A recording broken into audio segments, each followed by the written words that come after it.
watching, Santa's waiting. Christmas Eve is slowly fading. Can you hear him in the night? Close the door, turn out the light.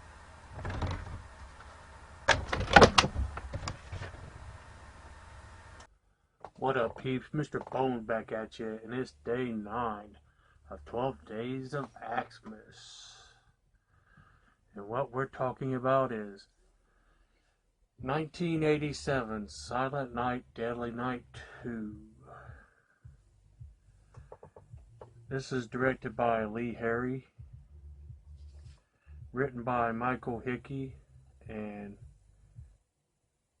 Paul Kane, starring Eric Freeman as Ricky Caldwell, James Newman as Dr. Henry Bloom, Elizabeth Keitan as Jennifer, and Jean Miller as Mother Superior.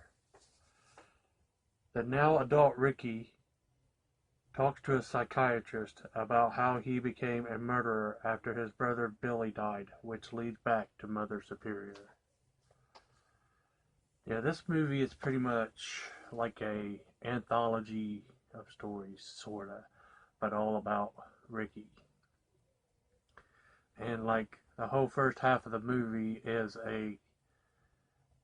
flashback scenes of the whole first movie. So if you own this movie, you don't really need to watch the first one, because it recaps the whole first movie. A lot of people hate on it for that. But like I said, if you have this one, you don't need to watch or own part 1. But it has Ricky, adult Ricky, talking to a psychiatrist in the jail or a mental hospital or something. And it starts off and it's telling a story about him and his brother Billy in the orphanage, and Mother Superior beating on Billy all the time, telling him he's naughty, which I talked about in yesterday's video. And, you know, he goes up, gets a job at a store, and they make him dress as Santa, and then he goes on a killing spree, heads back to the orphanage, dies, and Ricky has to see all that. And then eventually it stops recapping the movie, and then it's like another whole movie starts. It starts telling the story of Ricky. He gets adopted off to a family who doesn't celebrate Christmas.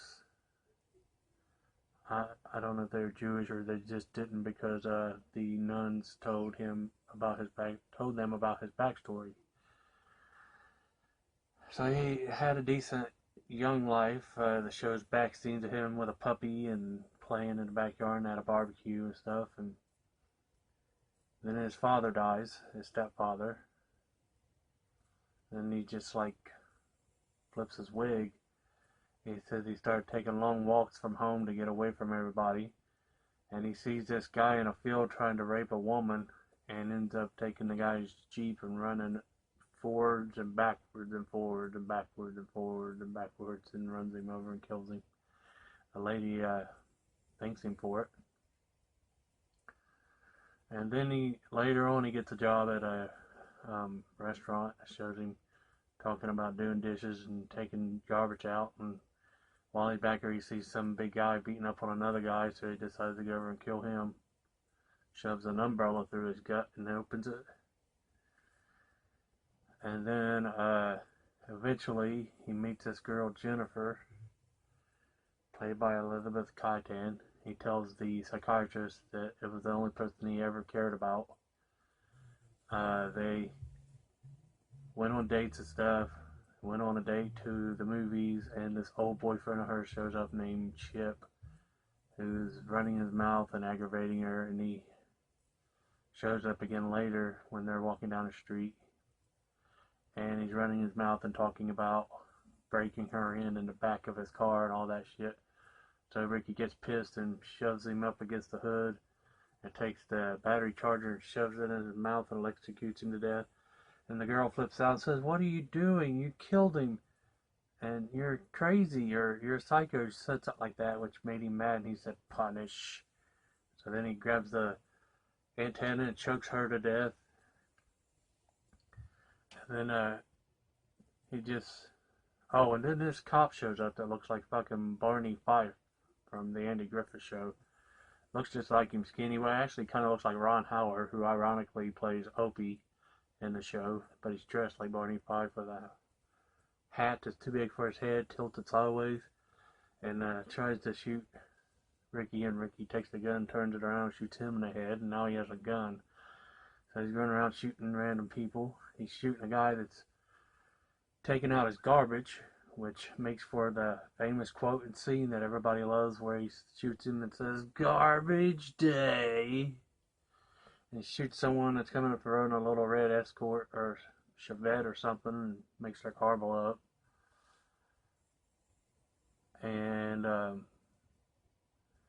he finds his way to a phone booth and kills the guy that's ringing a bell dressed as Santa outside of a store, takes his outfit. Looks at the phone book, finds the number or the address to Mother Superior, and goes to pay her a visit. And that's all I'm going to say here. I'm sure you can figure it out on your own if you haven't already seen the movie, but I'll let you figure out what he wants to do. Talk about old times or what with Mother Superior, but yeah. That's what I watched for day 9. Peace. Everything you do, bitch, boom! See my true homies on the new year. Reindeer beef jerky, bitch that went too earthy. Fuck your milk and cookies, you ain't sweet, you a jive turkey. Man, you killing my buzz, go ahead call a fuzz. I ain't scared of you, ho, you old as hell and fat as fuck.